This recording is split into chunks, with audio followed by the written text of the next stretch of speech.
சொந்த குடும்பத்தினரே சில அடிகளுக்குள் நின்று கொண்டிருக்கும்போது ஒரு சிறுவன் நீரில் மூழ்கி உயிருக்குப் போராடிய சம்பவம் ஒட்டுமொத்த சவூதியையும் உலுக்கியுள்ளது. பெற்றோர் என்ற பொறுப்பே இல்லாமல் கண்முன்னே குழந்தை நீரில் மூழ்கித் தவிப்பதைக் கூட கவனிக்காமல் அலட்சியமாக இருந்தவர்களின் செயல் சமூக வலைதளங்களில் கடும் கண்டனத்தை எழுப்பியுள்ளது.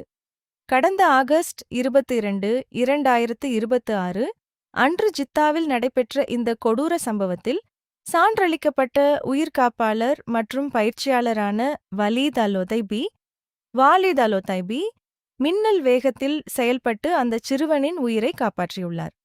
ஜித்த நகராட்சியின் கடலோர கண்காணிப்பு மற்றும் பாதுகாப்பு அமைப்பில் பணியாற்றும் அல்-ஒதைபி ஏற்கனவே இதுபோன்ற பல உயிர்களை காப்பாற்றி ஹீரோவாக போற்றப்படுபவர். சொந்த குடும்பமே கவனக்குறைவாக இருந்தபோதும் தன் கடமையை உணர்ந்து ஒரு உயிரை காப்பாற்றிய இவரின் செயல் பாராட்டை பெற்றாலும் பெற்றோர் செய்யும் இதுபோன்ற அபாயகரமான அலட்சியப்போக்கு சட்டப்படி கடுமையான தண்டனைக்குரிய குற்றமாகும். கடற்கரைக்கு செல்பவர்கள் பொது ஒழுங்கையும் பாதுகாப்பு விதிகளையும் காற்றில் பறக்க விடுவது தொடர் கதையாகி வருகிறது. பொது இடங்களில் எப்படி நடந்து கொள்ள வேண்டும் என்ற குறைந்தபட்ச பொறுப்பு கூட இல்லாமல் ஆபத்தை உணராமல் செயல்படும் நபர்களால் ஒட்டுமொத்த சமூகத்திற்கும் கெட்ட பெயர் ஏற்படுகிறது. சவூதி அரேபியாவின் கடற்கரை பகுதிகளில் அனுமதிக்கப்பட்ட உடைகளை அணியாமலும் பாதுகாப்பு வழிமுறைகளை பின்பற்றாமலும் கூட்டமாக கடலில் இறங்குவது சட்டப்படி குற்றமாகும்.